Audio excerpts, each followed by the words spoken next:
of screwed up my groove. I gotta cut. You gotta throw your arms up like you're all like, what is this? No, sorry. As soon as I break through, you screwed up. You screwed up the video. What's going on? We're working here. Trying to get a Grammy. What's going on, folks? Today we're going to be learning about the drill press. There's usually going to be a drill press in every wood shop and probably metal shop too. So they call it a drill press because there's a drill chuck here, and to use it we simply press down this lever, and you can see that it goes up and down. All right.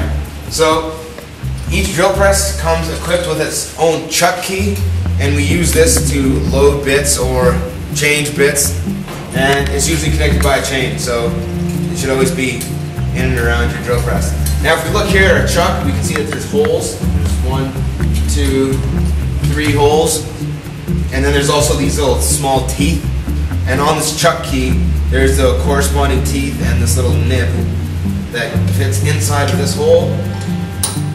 These gears will link up, and then you can loosen it or tighten it. So I'm going to put a drill.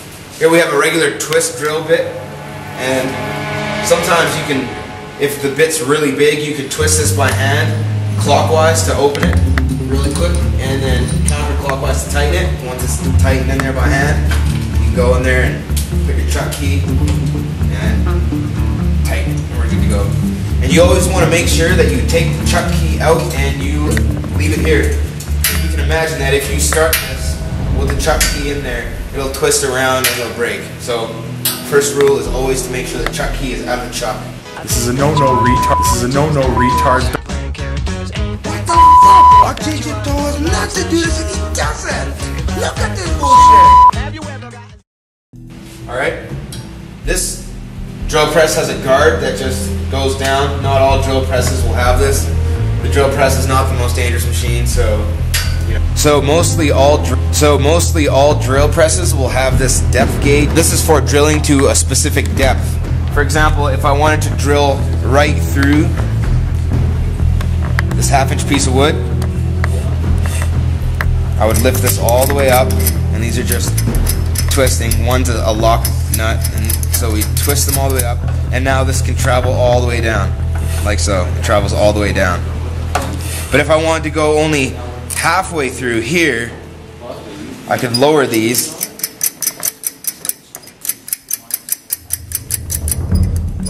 Lower it, and then lock it with the top one once you've figured your depth. And now, when I go down, it'll stop just before it hits the bottom. So, like that. So Mr. D, what's with all these holes? All these holes? Yeah, what is this? I don't know, man. So this is what happens when people don't put a scrap piece of wood underneath what they're drilling. So what happens when you drill right through this piece of wood is it's gonna start cutting into the table. That's why we have all those holes. It's because people don't use sacrificial pieces of wood. You're probably wondering, well, what is that? It's just like it sounds. Instead of me drilling down through this now into this table, like so, and ruining this table, what you should do is just get a scrap piece of wood, put that down, and then you can put your block of wood on top of it. And you're like, oh, well, I can't get that high. Well, folks, there's a lever right here on the side, and when you turn this downwards, the table will lower, like so. Okay, maybe this one doesn't because it's broken. Okay, there you go. There's also a lock nut on this side that you can loosen, and then just twist the table back and forth until it's where you want it, and then just tighten it up, and there you go, ready to go. And this way, once our drill bit passes through the wood that we're intending to drill, it'll make a hole in our sacrificial piece instead of on our table, like so.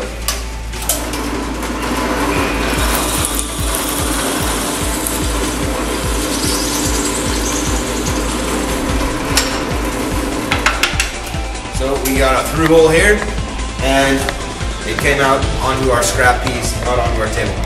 So that's why we use sacrificial pieces. And lastly, another thing you want to look out for, if you're going to be drilling long pieces of wood like this, okay, you always want to have your overhang, so So that is whatever is hanging over the table. You want to have it to the left of the drill press. And that's because when you see the drill spinning, it's spinning in a clockwise direction.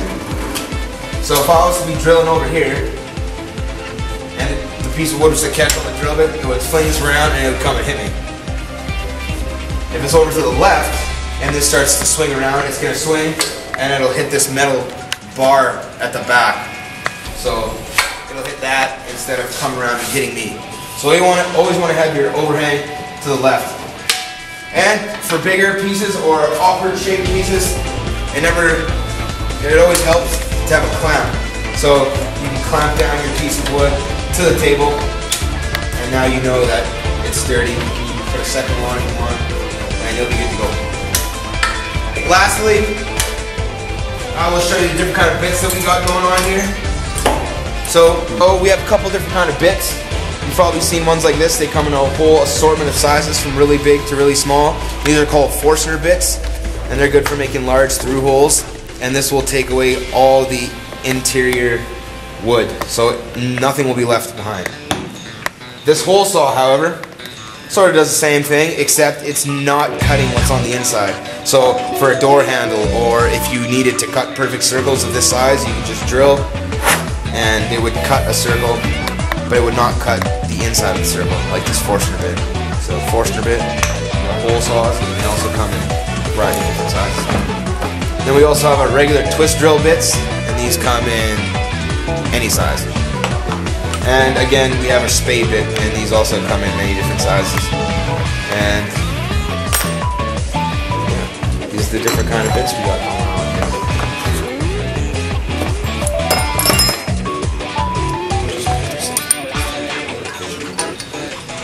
Assembly.